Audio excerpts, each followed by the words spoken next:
অবশ্যই বুঝে গেছো খাতা কলম নিয়ে রেডি হতে হবে, অবশ্যই তাই। আর আজকে আমরা খুব ইম্পর্টেন্ট একটা লেসন করতে যাচ্ছি। আর যে লেসনটা নিয়ে আজকে তোমাদের মাঝে হাজির হয়েছে সেই লেসনটা হচ্ছে ফ্লো চার্ট। আর এই ফ্লো চার্টটা আসে তোমাদের এইচএসসি লেভেলের ফার্স্ট পেপারের 2 নম্বর প্যাসেজের উপর ভিত্তি করে একটা কোয়েশ্চেন। এটা সাধারণত 2 নম্বরে দেখে থাকে, ঠিক আছে? তো এই ফ্লো চার্টে আমাদের 6টা বক্স দেওয়া থাকে, আমাদের 5টি করতে হবে, প্রত্যেকটি বক্সের জন্য 2 মার্কস, ঠিক আছে? সো এই 10 মার্কস আমরা কোনো মতে হাতছাড়া হতে দেব না, ঠিক আছে? কিন্তু কি করে 10 মার্কস পেতে পারি বা কি করে এটাতে একটা ভালো নাম্বার তুলতে পারি, ঠিক আছে? কারণ আমরা অনেকেই ভাবি, আমাদের ভয় যেটা অনেক একটা কঠিন গ্রামার আমরা লিখতে পারছি না, বুঝতে পারছি না। তবে আজকে ক্লাসটি করার পরে মনে হয় না তোমাদের সেই ঝামেলাটা থাকবে বা কঠিন মনে হবে, তুমি একটু মনোযোগ দিয়ে শুনবা এবং বোঝার চেষ্টা করবা, ঠিক আছে? তো এই কঠিন গ্রামারটা আমরা একটু সহজভাবে করার চেষ্টা করবো। আমরা কিছু স্ট্রাকচার ফলো করে এটা এটা করব। দেখো এই ফ্লো চার্টটা করা হয় মূলত, ঠিক আছে, কিসের জন্য, কিভাবে করতে হয়, একদম শর্ট নোটসে। তোমাদের এটা এই ফ্লো চার্ট তৈরি করার ক্ষেত্রে তোমাদের যেটা মনে রাখতে হবে যে আমাদের যে সেন্টেন্সটা হবে সেই সেন্টেন্সটা একদম শর্ট নোটসে হবে এবং কি হবে, ফ্রেজ আকারে হবে, ফ্রেজ আকার।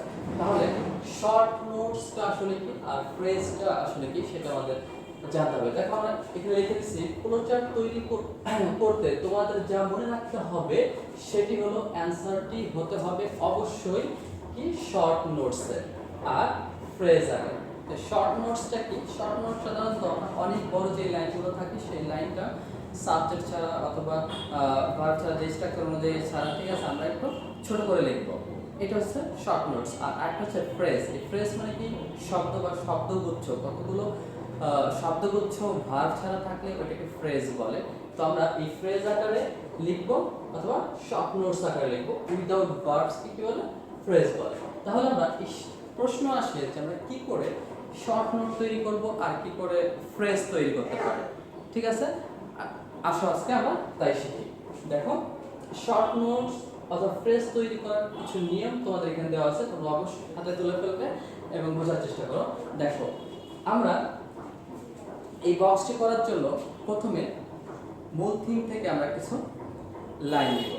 যে প্যাজ থেকে আমাদের পড়তে হবে সেই প্যাজের বিষয়ের উপরে যে বিষয়টা আমাদের লিখতে বলা হবে সেই বিষয় থেকে আমরা 5টি লাইন নেব এবং যে লাইনগুলো আমরা নিব, ঠিক আছে, বক্সে যে লেখার জন্য যে লাইনটা আমরা ব্যবহার করব সেই লাইনে যে মূল ভার্ব থাকবে, দেখো মূল ভার্বের শুরুতে মূল ভার্বের সাথে আইএনজি যোগ হবে আর বাকি অংশ হবে মূল ভার্বের সাথে কি হবে, বাকি অংশ। ধরো আমরা একটা লাইন নিলাম, ওই লাইনটার মধ্যে যদি সাবজেক্ট থাকে তাহলে সাবজেক্টটা কিন্তু অবশ্যই উঠে যাবে, সাবজেক্ট অবশ্যই উঠে যাবে। তো ওই সেন্টেন্সটির মধ্যে যে মূল ভার্বটা থাকবে সেটার সাথে আইএনজি যোগ দেবো এবং শেষ পর্যন্ত বসিয়ে দেবো, তাহলে আমাদের বক্সটা হয়ে যাবে। এইভাবে করে তোমরা পরপর 5টা বক্সই কমপ্লিট করতে পারো। তবে আরো কথা আছে, যদি ওই সেন্টেন্সটায় am is are was were এগুলো থাকে, যে বাক্যটা আমরা কাজ করব ওই বাক্যটা যদি am is are was are থাকে তাহলে am is are was are আমরা লিখতে পারবো না, আমরা সাবজেক্ট তো লিখতেই পারবো না, am is are was are লিখতে পারবো না। তবে এর পরিবর্তে পরিবর্তে আমরা being দিয়ে শুরু করব। কি দিয়ে শুরু করব? being দিয়ে শুরু করব। তাহলে being প্লাস বাকি অংশ মানে being দিয়ে শুরু করব এবং একদম বাকি ফুল স্টপ পর্যন্ত আমরা বসিয়ে দেব ওই লাইনটা, ঠিক আছে? তবে আর একটা কথা, যদি আমাদের বাক্যের মধ্যে হ্যাভ থাকে, হ্যাজ থাকে, হ্যাড থাকে, তাহলে এই হ্যাভ হ্যাজ হ্যাডও লেখা যাবে না, আমাদের লিখতে হবে হ্যাভিং। আমাদের লিখতে হবে পরিবর্তে কি, হ্যাভিং। তাহলে হ্যাভিং থেকে দেখো হ্যাভিং প্লাস বাকি অংশ, হ্যাভিং থেকে দেখো ফুল স্টপে শেষ পর্যন্ত বসে যাবে। তাহলে এইভাবে করে আমরা প্রত্যেকটা বক্স কমপ্লিট করব। আমাদের আরো একটা সিস্টেম আছে, যদি আমরা বলেছি যে ফ্রেজ অথবা শর্ট নোট তৈরি করার ক্ষেত্রে সাবজেক্ট ইউজ করা যাবে না, কিছু বেশ কিছু নিয়ম আছে। তার মধ্যে দেখো subject plus verb plus ING plus বাকি অংশ, এইভাবে আমরা ফ্রেজগুলো করতে পারবো। এইটা অনেকের কাছে অনেক কঠিন মনে হবে। তবে এই সাবজেক্ট আমরা কখন দিব, যখন দেখবো যে আমরা সাবজেক্টগুলো ভিন্ন মাত্রায় বা এক কথা থেকে সেন্টেন্সটি আরেক লাইনে চলে যাচ্ছে বা এক বিষয় থেকে আরেক বিষয়ের উপরে চলে যাচ্ছে, সেই ক্ষেত্রে আমরা এইটা ফলো করা, এই স্ট্রাকচারটা ফলো করার চেষ্টা করবো। তবে তোমাদের যে স্ট্রাকচারটা ফলো করতে হবে বেশি সেটা হচ্ছে এই তিনটা থেকে তোমার তৈরি করতে হবে তোমাদের ফ্রেজ অথবা শর্ট নোটস, ঠিক আছে না? আমরা যদি এই বিষয়টা আরেকটু ক্লিয়ার করি, subject verb plus ING plus বাক্যাংশ কখন দিব? যখন ধরো একটা টপিকস নিয়ে কথা হবে, সেই টপিকস থেকে আরেকটা টপিকসে যাওয়া হবে, তখনই আমরা ওই সাবজেক্টটা দিতে পারবো। অন্যথায় আমরা এই নিয়মটাই ফলো করবো, যারা যে 5টি লাইন চুজ করবো প্যাসেজ থেকে, সেই 5টি লাইনগুলো কেউ যদি মূল ভাব পাই তাহলে মূল ভাবের সাথে আইনজি যখন একদম শেষ পর্যন্ত, যদি অ্যাভারেজ আর ওয়াজার পাই তাহলে একদম বিং, এর পরিবর্তে বিং দিয়ে শেষ পর্যন্ত, অথবা হ্যাভ অ্যাজ হ্যাভ পেলে হ্যাভিং দিয়ে একদম শেষ পর্যন্ত আমরা ধারাবাহিকভাবে করে দিব, ঠিক আছে? তাহলে এই হচ্ছে আমাদের ফ্রেজ অথবা শর্ট নোটস তৈরি করার নিয়ম। তোমরা প্র্যাকটিস করলে বুঝতে পারবা। তারপরে যদি না বুঝো কমেন্ট অবশ্যই জানাবা, আমরা যত সম্ভব এর পরে যদি আমরা ক্লাসটা বানাই, যদি তোমাদের প্রয়োজন হয় আমরা একদম প্র্যাকটিস অনুযায়ী দেখে দিব। সময় সাপেক্ষে কারণে শুধু তোমাদের নিয়মগুলো বলে দেওয়া, ঠিক আছে? এরপর দেখো, তবে কিছু কথা তোমাদের মনে রাখতে হবে ফ্লোচার্ট তৈরি করার ক্ষেত্রে। তোমরা শুধু যে ফ্লোচার্ট তৈরি করবা তা নয়, কিছু কথা তো অবশ্যই মনে রাখতে হবে, যেরকম শোয়িং অথবা মেনশনিং এর পরে ফ্লোচার্ট লেখার বিষয়টা থাকে। আমরা প্রশ্নে যেটা দেখব যে শোয়িং কথাটা লেখা আছে অথবা মেনশনিং কথাটা লেখা আছে, এরপরে যে বিষয়টা, সেই বিষয়টা আমরা দেখব। ওই বিষয়টা ধরেই আমরা 5টা লাইন প্যাসেজ থেকে খুঁজবো, অন্যথায় কিন্তু আমরা খুঁজতে ব্যর্থ হব। অথবা তারপরে যদি তুমি খুঁজতে ব্যর্থ হও, তুমি ইম্পর্টেন্ট প্যাসেজ, ইম্পর্টেন্ট 5টি লাইন তো নিয়ে এই ফ্রেজ বা শর্ট নোটস তৈরি করে দিতে পারো, ঠিক আছে? সেক্ষেত্রে আমি এটা দেবো। এরপরে দেখো, সাহায্যকারী ভার্ব আমাদের, আমরা জানি আমি যা যার এর পরিবর্তে বিং বসে, আর হ্যাভ অ্যাজ হ্যাভের মধ্যে হ্যাভিং বসে। এর বাইরে যে সাহায্যকারী যদি ভার্ব থাকে সেই সব ভার্বে থাকলে উঠে যাবে। অথবা মডেল অক্সিলারি বা মডেল ভার্বগুলো কি can, could, may, might, shall, should, will, would, need, must, এই সব যে ভার্বগুলো থাকে, এই ভার্বগুলো যদি আমরা সেন্টেন্স, যে সেন্টেন্স নিয়ে কাজ করবো সেই সেন্টেন্সের মধ্যে এগুলো থাকে তাহলে সেইগুলো উঠে যাবে। এবং অ্যাডভার্ব সাধারণত আমরা চিনি এল ওয়াই যুক্ত শব্দ। এই এল ওয়াই যুক্ত শব্দ যদি আমাদের সেন্টেন্সের মধ্যে থাকে তাহলে আমরা লিখবো না, যেরকম বেসিক্যালি, শিওরলি, অবভিয়াসলি ইত্যাদি, ঠিক আছে? তো এই যে অ্যাডভার্ব যে শব্দগুলো থাকবে, এই শব্দগুলো থাকলে আমরা লিখবো না। আর অ্যানসারটি অবশ্যই বক্সের মধ্যে লিখতে হবে। তোমরা সেই ক্ষেত্রে কি করবা, দেখো আগে লেখাটুকু লিখবা সুন্দর করে, সিস্টেম করে এইভাবে লেখাটা লিখবা, তারপরে বক্সটা করে দেওয়া। কারণ আমরা যদি আগে বক্স করতে যাই তাহলে এই এতটুকু জায়গার মধ্যে আমরা সম্পূর্ণ কথাটুকু সুন্দর করে লিখতে পারবো কি পারবো না সেটা কিন্তু বুঝবো না। তবে এইভাবে করে করবা। এরপরে দেখো, যদি আমরা বক্স না করি তাহলে কিন্তু আমরা মার্কস পাবো না। বাক্যের শেষে আমরা যে এই যে শর্ট নোটস করলাম, এই শর্ট নোটসের শেষে যে আমরা একটা ফুল স্টপ দিই, এই ফুল স্টপটা না দেওয়াটাই ভালো। তবে দিলে যে সমস্যা তা নয়, তবে না দেওয়াটাই ভালো, ঠিক আছে? তাহলে আমরা এখানে ঠিক তাই করব। এরপরে দেখো, আমরা আরো কিছু লিখছি। আমরা অনেকে প্রশ্ন করি যে আমরা যে এই যে শর্ট নোটসটা করব, এই প্রথম অক্ষরটা কি ক্যাপিটাল দেব, মানে বড় হাতের অক্ষর দেব না ছোট হাতের অক্ষর দেব? তবে তোমাদের বড় হাতের অক্ষর দেওয়াই ভালো। বড় হাতের এবং ছোট হাতের যে অক্ষরটা দেব কোনো সমস্যা নেই, ঠিক আছে? লিখতে পারলেই হবে, ঠিক আছে? আর দেখো, বক্সগুলো সাধারণত নিচে নিচে করবা। যদি আমাদের প্রশ্নের বক্সগুলো এরকম পাশাপাশি করা থাকে, কিন্তু আমরা সাধারণত লেখার পরে, একটা লেখার পরে এরকম চিহ্ন দিয়ে আবার আরেকটা বক্স একদম নিচে নিচে করব, তাতে আমাদের দেখতে সুন্দর হবে। এবং দেখতে সুন্দর হলে অবশ্যই প্রশ্নের আনসারটা স্ট্যান্ডার্ড হবে, ঠিক আছে? বক্সগুলো নিচে নিচে করব। মোট 6টি বক্স দেওয়া থাকবে তোমার জন্য। আবার বলি, 6টি বক্স দেওয়া থাকবে। 6টি বক্স থাকে, একটি বক্স করে দেওয়া থাকে তোমাদের জন্য, বাকি 5টি কিন্তু তোমার নিজের করতে হবে, ঠিক আছে? এবং এই নিয়ম অনুযায়ী করতে হবে, ঠিক আছে? এই নিয়ম অনুযায়ী যদি করতে পারো তাহলে অবশ্যই তোমরা খুব ভালো করবা, ঠিক আছে? এরপরে দেখো, এই কথাগুলো অবশ্যই মনে রাখবা। এরপরে যে কথাটা আছে, আমরা answer to the question to, এই কথাটা যখন লিখি অ্যানসার টু দ্য কোশ্চেন, এই অ্যানসার টু দ্য কোশ্চেন লেখার পরে যে আমরা এই বক্সটা তৈরি করি, দেখো এই বক্সটা তো অবশ্যই তৈরি করব। তবে এই প্রশ্নটা আরেকটু স্ট্যান্ডার্ড আকারে উপস্থাপন করার জন্য বা অ্যানসারটা আরেকটু স্ট্যান্ডার্ড আকারে করার জন্য তোমরা একটা বাক্য লিখতে পারো। দেখো, মূল উত্তরটি লেখার পূর্বে আমরা একটি কথা লিখতে পারি, যদিও কথাটা লেখা বাধ্যতামূলক না, শুধুমাত্র সৌন্দর্য বৃদ্ধির জন্য, শুধুমাত্র কি সৌন্দর্য বৃদ্ধির জন্য বা অ্যানসারটা স্ট্যান্ডার্ড রাখাই সেই কারণে, ঠিক আছে? সেই কারণে তোমরা এই কথাগুলো লিখতে পারো। সেই কথাটা আসলে কি, আমরা যে প্রশ্ন থাকে, প্রশ্ন লেখা থাকে, যদি কখনো সময় পাই আমরা প্র্যাকটিক্যালি দেখিয়ে দিব, ঠিক আছে? যদি প্রশ্ন লেখা থাকে, যে প্রশ্নের, ওই প্রশ্নের মধ্যে তোমরা মেক কথাটা লেখা পাবা। মেক যে বিষয়টা থাকে সেই বিষয়ের উপর লেখতে, মেক মানে তৈরি করতে বলা হয়। সেই মেক কথাটা থেকে শুরু করে যতটুকু ফুল স্টপ পর্যন্ত, যতটুকু লাইন আছে একদম সবটুকু লিখবা, ফুল স্টপ মতো লেখার পর্যন্ত মানে লিখে ফুল স্টপ দিবা না, সেখানে লিখতে হবে তার সাথে যোগ করে দেবা is given below, is given below. তার মানে যে বিষয়টা জানতে চাওয়া হয় সেই বিষয়টার উপরে নিচে আমাদের বক্সগুলো দেওয়া হলো, এই অর্থটা এইভাবে করে আসে। তোমরা চাইলে এই লেখাটা লিখতে পারো, না চাইলে কোনো সমস্যা নেই, তোমরা শুধুমাত্র বক্সগুলো লিখতে পারো তোমাদের নিয়ম অনুযায়ী, ঠিক আছে। এই জন্য লিখছি এখানে লিখতে হবে মেক এর পরের অংশ, তারপরে বক্স করতে হবে, ঠিক আছে। তাহলে আমরা কি শিখলাম এখানে একটু ভালো করে খেয়াল করো, আমরা ফ্রেজ আকারে বক্সটা করব অথবা শর্ট নোটস। আর শর্ট নোটসে আমরা কি বলছি, বাক্যটা ছোট হতে হবে, অবশ্যই সাবজেক্টকে বাদ দিতে হবে, ঠিক আছে। এবং ওর মধ্যে যদি সাহায্যকারী ভার্ব থাকে, অ্যাডভার্ব থাকে, তাহলে এগুলো অবশ্যই বাদ যাবে, মডেল ভার্ব থাকে এগুলো অবশ্যই বাদ যাবে। এবং এই শর্ট নোটস অথবা ফ্রেজ যে তৈরি করব সেটা কিভাবে, মূল ভার্বের সাথে আইএনজি যোগ করে বাকি অংশ দিব, এবং বাক্যে যদি এম ইজ আর ওয়াজ আর থাকে তাহলে আমরা সেই ক্ষেত্রে তাদের একটা বিন্দু প্লাস বাকি অংশ দিব। আর বাক্যে যদি কি থাকে, হ্যাভ হ্যাজ হ্যাড থাকে, ঠিক আছে, তাহলে এর পরিবর্তে হ্যাভিং হ্যাভিং দেবো। এবং ওইখান থেকে কিন্তু শুরু করতে হবে, তার আগে যে সাবজেক্ট বা তার আগে যে বাড়তি অংশগুলো, এই বাড়তি অংশগুলো কিন্তু আমরা দেব না, ঠিক আছে। আমরা বাকি অংশগুলো দেব, এবং subject plus verb plus ING plus বাকি অংশ। এই ক্ষেত্রে যে আমরা ফ্রেজগুলো তৈরি করতে বলেছি সেটা কিভাবে তৈরি করতে বলেছিলাম, সেটা তৈরি করতে বলেছিলাম যে যদি ভিন্ন বিষয়ের উপরে কখনো যেতে হয় তখন তোমরা এই সিস্টেমটায় আমরা ফ্রেজ অথবা শর্টকাট তৈরি করতে পারি, ঠিক আছে। এভাবে করে যদি আমরা করতে পারি তাহলে অবশ্যই আমরা একটা ভালো মার্কস পেতে পারি, ঠিক আছে। তোমরা অবশ্যই বাসায় প্র্যাকটিস করবে, এবং প্র্যাকটিস করলে অনেক বেশি ক্লিয়ার হবে, নিয়ে প্র্যাকটিস না করলে কিন্তু আসলে আমরা এগুলো বুঝতে পারি না, ঠিক আছে। এবং সর্বমোট কথা হচ্ছে আমাদের এই স্ট্রাকচারটা অবশ্যই মনে রাখতে হবে, আর এই অনুযায়ী তোমরা কথাটা অবশ্যই দিয়ে আসবে, ঠিক আছে। আসলে দেখি তাহলে কি করে আমরা একটি ফ্লো চার্ট তৈরি করতে পারি। আমাদের প্রশ্ন দিতে পারছে এভাবে থাকবে, এটার উপরে আমাদের একটা ফ্লো চার্ট তৈরি করতে বলবে, আর আমরা এই পেজটা নিয়ে আমরা কি করব, একটা ফ্লো চার্ট তৈরি করব।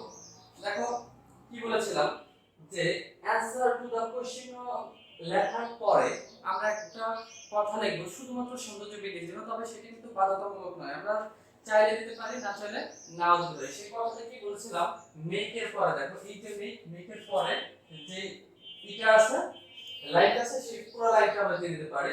দেখো তাহলে কি হবে, এ flow chart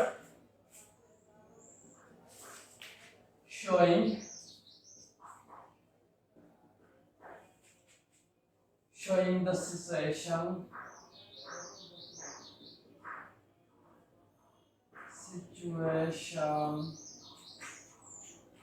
of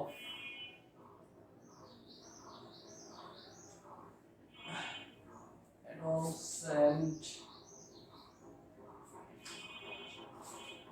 girls in Bangladesh.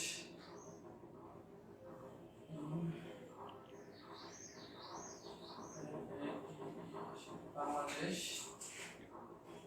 দেখো অবস্থা মেকের পরের শব্দটা আমরা শব্দটির জন্য দিয়ে দিতে পারি, আমরা দিছি, কিন্তু তার সাথে আরেকটা শব্দ যোগ করতে বলছিলাম, is given below, is given below। এই কথাটা দেওয়ার পরে এখন আমরা সবগুলো করতে পারি। দেখো আমাদের প্রশ্নে কিন্তু একটি দেওয়া থাকে, ঠিক আছে, আমাদের প্রশ্নে একটি দেওয়া থাকবে, সেই প্রশ্ন একটি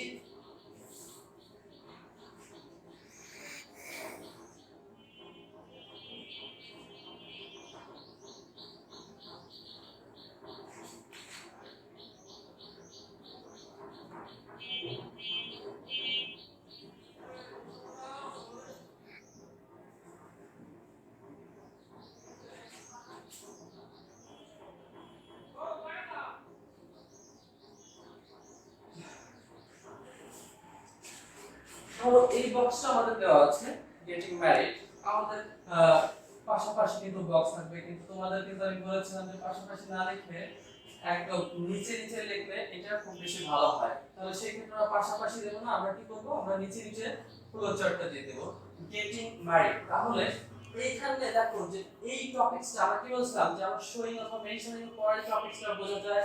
দেখো বালিকার যে গেটিং ম্যারিড এর পরে যে কোশ্চেন স্মৃতিচারণ অথবা যে বিষয়টা অথবা তারা কি কি ইসের মুখে হয়, কোশ্চেনের বিবাহ হয়ে গেলে কি কি সমস্যার সম্মুখীন হয়, সেই সব জিনিস নিয়ে আমরা এখানে টপিকগুলো সাজাতে পারি। তোমরা কি করতে পারো, দেখো গেটিং ম্যারিড কথাটা কোথা থেকে আসছে আমরা একটু দেখি। এখানে দেখো ম্যারেজ, এখানে দেখো এই যে এই শব্দটা থেকে গেটস ম্যারিড, আমরা জানি মূল ভার্বের সাথে আইএনজি যোগ করে ফ্রেজ অথবা শর্ট নোটস তৈরি করা হয়। দেখো এখানে গেটিং ম্যারিড এই কথাগুলো ওরা এখানে লিখে দিয়েছে। আর আমাদের কি করতে হবে, আমাদের যেহেতু এটা এখানে পেয়েছে, আমাদের পরের লাইনগুলো থেকে এই বিষয়ের সংক্রান্ত যে টপিকগুলো আছে সেই টপিক থেকে আমরা ফ্রেজ অথবা শর্ট নোটস তৈরি করব। তাহলে আমরা দেখি কি করা যায়। দেখো she usually drops out of school, দেখো এইখানে আমাদের সাবজেক্ট দেওয়া যাবে না, এর ওয়াই যুক্ত শব্দ মানে অ্যাডভার্ব দেওয়া যাবে না, তাহলে সাবজেক্ট অ্যাডভার্ব বাদে আমরা কি লিখছি ড্রপস, মানে মূল ভার্ব। তাহলে আমরা জানি কি মূল ভার্বের সাথে কি যোগ হবে, আইএনজি যোগ হবে। তাহলে আমরা দেখো ড্রপ, জি আর ও, ড্রপিং, যেহেতু মূল ভার্বের সাথে কি যোগ করব, অবশ্যই আইএনজি যোগ করব, off school, dropping off school. তোমরা যদি আগে লেখার পরে বক্স তৈরি করো তাহলে তোমাদের হয়তো লেখাটা একটু সুন্দর হবে। এটা হচ্ছে 2 নম্বর বক্স।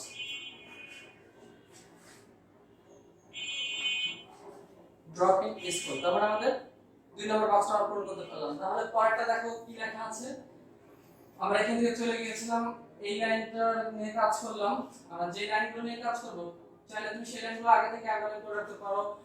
এই দেখো এই যে এন্ড এর পরে যেহেতু আরো একটা অংশ আছে, এন্ড পর্যন্ত আমরা একটা বাক্য ধরতে পারি, কমা পর্যন্ত একটা বাক্য ধরতে পারি, তারপরে পুরো বাক্যটা আমরা বাক্য হিসেবে নিতে পারি। তাহলে এই একটা নিলাম, তারপরে এইটা নিয়ে আমরা কাজ করতে পারি, এই বাক্যটা নিয়ে।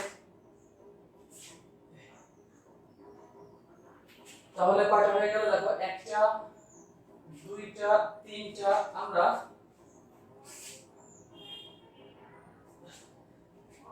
এই বাক্যটা নিয়ে কাজ করতে পারি।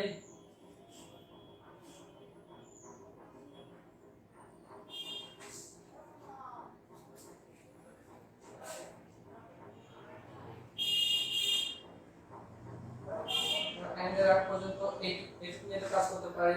আমরা চাইলে আরো কাজ করতে পারি। আমরা এইখানে এই বাক্যটা নিয়ে কাজ করতে পারি। তুমি চাইলে আগের লাইনগুলো দিতে পারো, চাইলে এই লাইনগুলো নিয়ে দিতে পারো, কোনো সমস্যা নাই। জাস্ট আমরা বোঝানোর জন্য এটা দেখাচ্ছি। আরো ধারাবাহিক হবে। আর তো আমাদের লাগবে 6টা বক্স, আমরা অলরেডি একটা করছি। তাহলে পরের লাইনে আমরা কি লিখব দেখো, আমরা তো এই লাইনটা নিয়ে কাজ করলাম, কোনটা, she usually drops out school। তাহলে পরের দেখো এন্ড এর পর আরো একটা অংশ আছে, তাহলে এই লাইনটা নিয়ে আমরা কাজ করব। দেখো loses her mobility, তো এখানে মোবাইলিটি এটা এখানে কি আছে, ভার্ব আছে, মূল ভার্ব। তাহলে আমরা জানি কি মূল ভার্ব থাকলে কি যোগ হবে, আইএনজি যোগ করতে হবে। losing her mobility, আমরা এখন বক্সটা করে দিব।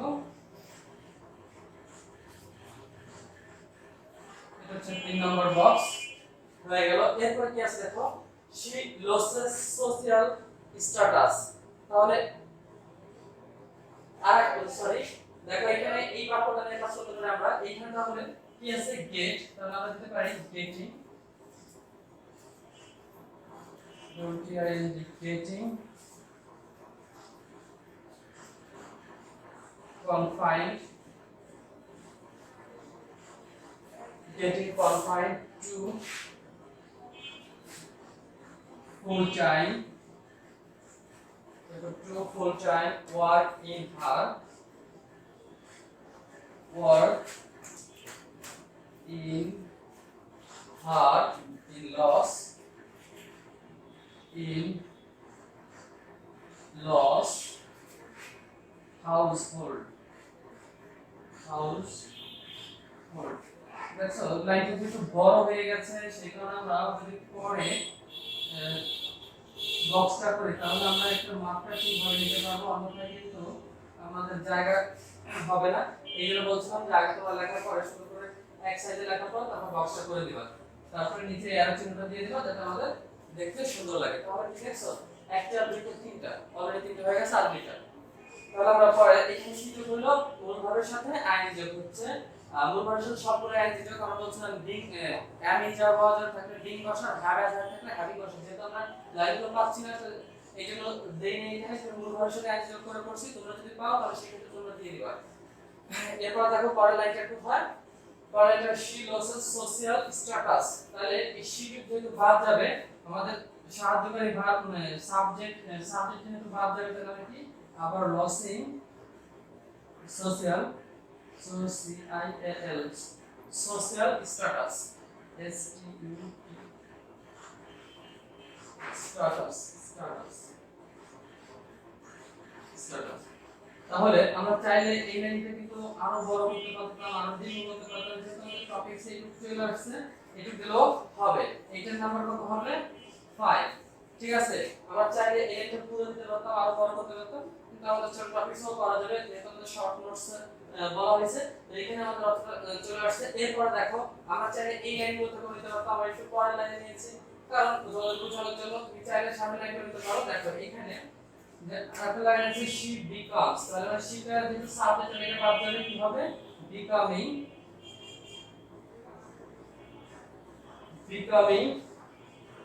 দেখো কি আছে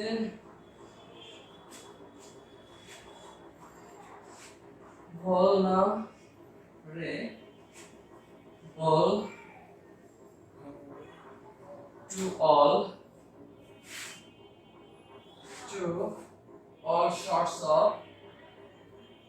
sorts of abuse abuse